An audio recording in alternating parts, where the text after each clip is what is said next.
What is happening, YouTube? This is Chuck, aka Basic Land Shark here from over on twitch.tv. I'm going to do a deck tech with Green White Hatebears. This is a pretty cool deck. It was my first foray into the modern format, so I'm going to share it with you guys. Now, this is a different version. I just tuned this today.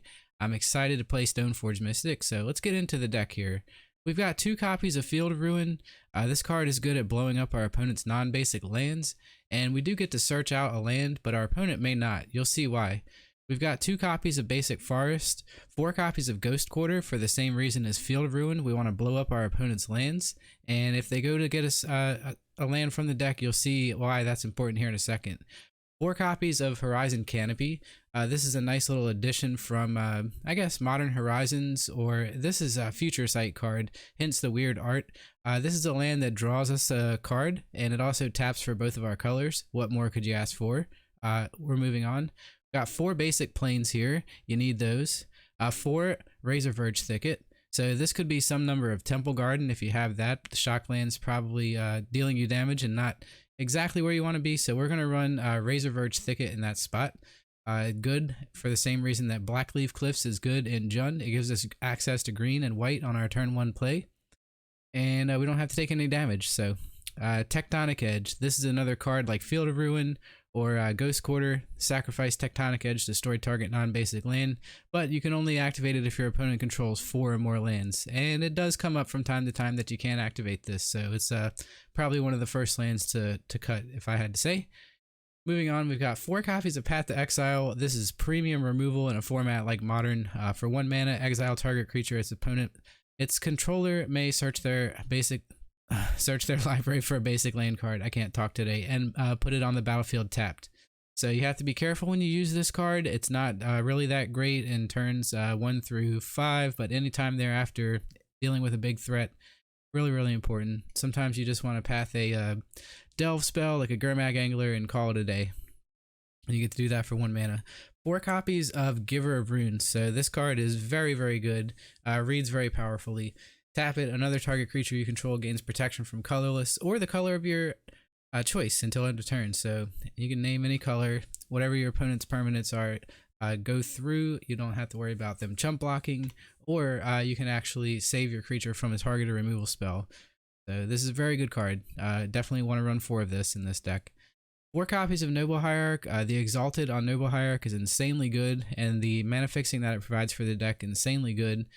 Just one of the best mana dorks in all of Modern, so if you're running green and you need a little bit of mana ramp, this is probably the card to look at. 4 copies of Aether Vial sort of does a similar thing, but it lets us play our creatures at flash speed. Let that sink in. Everything in the deck essentially has flash when you have Aether Vial and the correct CMC selected. So we've got 4 copies of that card like you do in most tribal decks. Some decks decide not to run Aether Vial and run more like a Collected Company style build, but we are running something else that kind of is a nombo with it. So Thalia Guardian of Thraben, that's kind of a nombo with Collected Company. So we've got 4 copies of Leonin Arbiter. This says no, you can't search your library unless you pay 2. And that's the big deal with our Field of Ruin, our Ghost Quarter, our Tectonic Edge. I mean, well, Tectonic Edge would do it anyways, but you get the idea. They can't search. They can't search with Path. They can't search with Ghost Quarter. They can't search with Field of Ruin. This is just a nifty little interaction.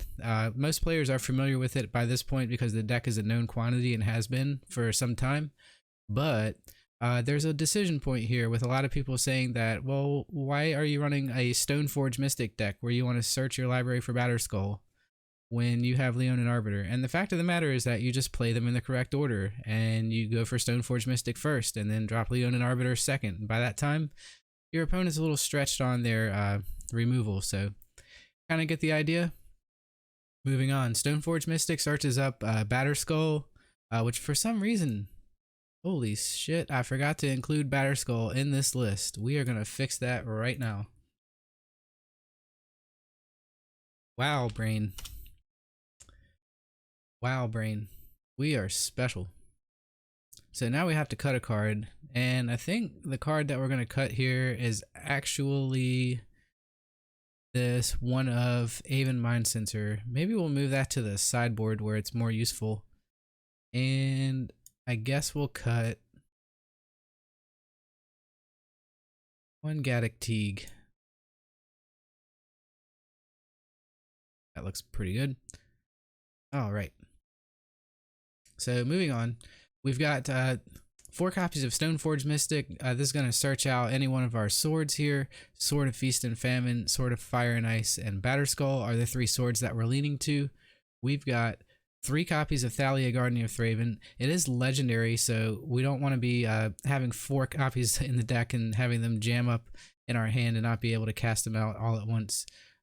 This card's really good at shutting down your opponent's early turns of the game, especially if they're on a storm deck or a deck that wants to kind of combo off with multiple spells, especially non-creature spells. It really helps out. Sarah Avenger, this card is just a 3/3 flyer that we can put in play on turn 2 off of an Aether Vial. While at the same time it's vigilant, it also holds a sword really well because it flies over our opponent's team. Thus we get more sword activations, sword triggers, and so on and so forth. 2 copies of Voice of Resurgence. Not really sold on this card, but I think it is worthy in the deck.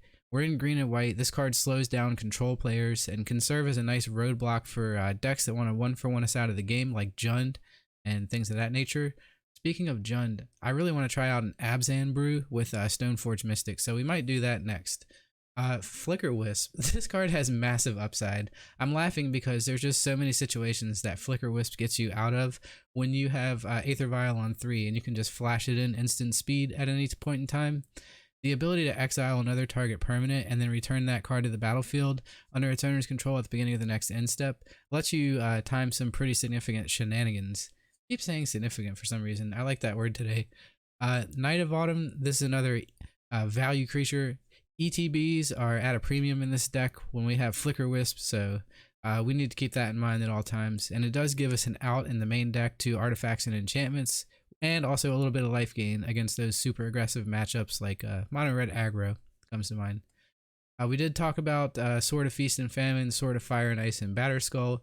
It's sort of a pick your poison thing. Whatever deck you think you're facing, you want to go and get the appropriate sword. This gives protection from black and green. This gives protection from red and blue. And Batterskull is just good all around. The life gain, too much to ignore for most opponents. So this is a lot of times what we're going to go and get. I can't believe I almost forgot to include it in the list, but here we are. Moving on. Sideboard, we've got 1 copy of Buriton Forge Tender against red decks. Also against decks with Anger of the Gods and things of that nature.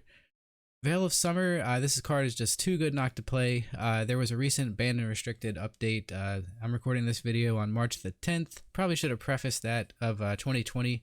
And yesterday there was a banned and restricted announcement. It didn't mention anything about this card in Modern, so it looks like it's going to be safe to play for the foreseeable future. I think this card does a lot for a little. Draw a card if an opponent has cast a blue or black spell this turn. Not that much of a tall order in Modern. Spells you control can't be countered this turn. Okay, got my attention. You and permanents you control gain hexproof from blue and black until end of turn. So nice discard spell. Nice, nice. I don't know, anything. This card just does a lot for a little. Gaddock Teague. This says non-creature spells with converted mana cost 4 or greater can't be cast. Another card that just says no. And non-creature spells with X in their mana cost can't be cast. So turns off engineered explosives and things of that ilk. Moving on, if our opponent wants to search their library, we're going to say no to that. Aven Mind Sensor lets them only search 4 cards deep. And if we have Leonin Arbiter on the battlefield, that's even better. I think they can't do anything. Scavenging Ooze, this is just graveyard hate while also serving as a clock for our opponent. We do have green mana. We do want to hate on the graveyard in a creature way. Scavenging Ooze fits the bill. Collector Roof also shuts off Tron while actually having a way to clock our opponent, and that's always nice. So we're going to run 2 of this against artifact decks, but it's not as great as you would think against some of the ones that run Mishra's Bauble and cards of that nature, like, you know, Urza decks, I'm thinking here.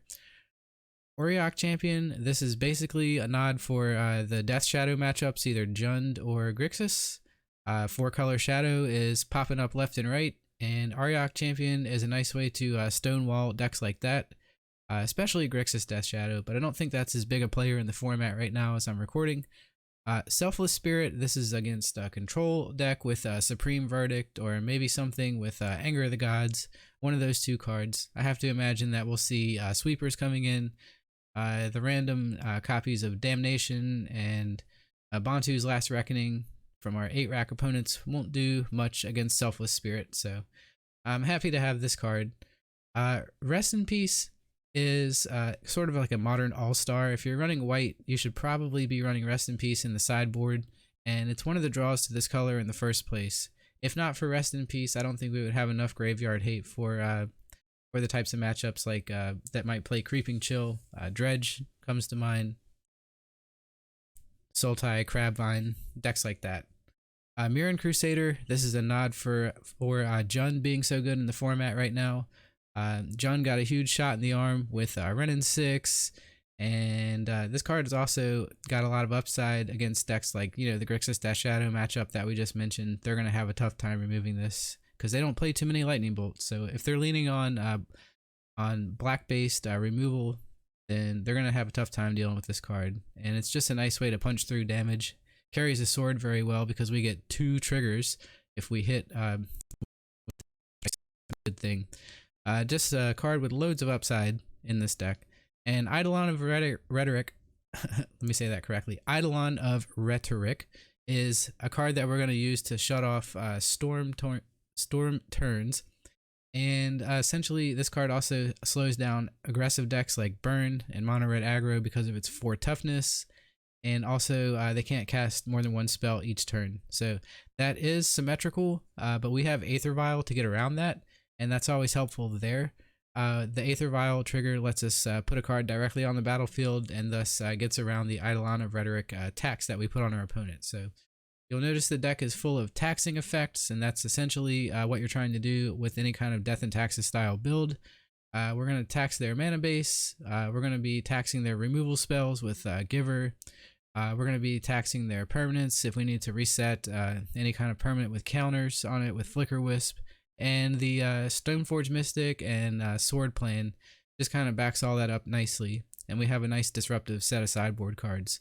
So that pretty much summarizes the deck. I hope you guys like the content. Again, my name's Chuck, aka Basic Landshark.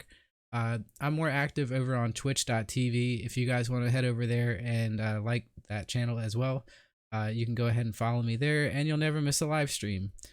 One thing that I've set out as a personal goal of mine is to stream for 200 hours this year. I don't think that's that tall of an order, so little personal challenge, and I tend to go live each and every Monday around 11 o'clock Eastern Standard Time. So yeah, that's going to do it for me. Again, it's Chuck, aka Basic Landshark, signing off. I hope everyone has a great day and night.